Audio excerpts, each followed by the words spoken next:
What type of function is represented by the graph shown below? Choice 1 reads absolute values. If you were to go to your graphing calculator into the y equals menu and punch in y equals the absolute value of x, absolute value graphs look like these. So an absolute value graph would look something like that.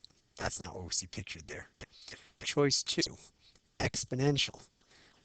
If you went your graphing calculator to the y equals menu and you punch in a number raised to the x power, it could be 2 to the x, 3 to the x, 4 to the x, 1/2 to the x.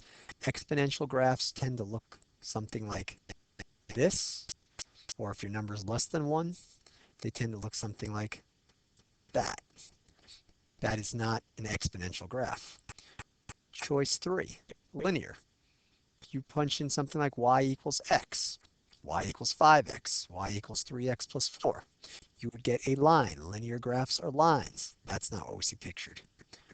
Choice 4, quadratic.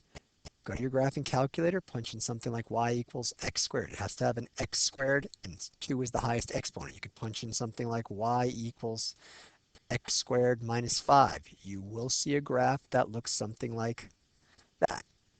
That is what we see pictured. That is a quadratic graph.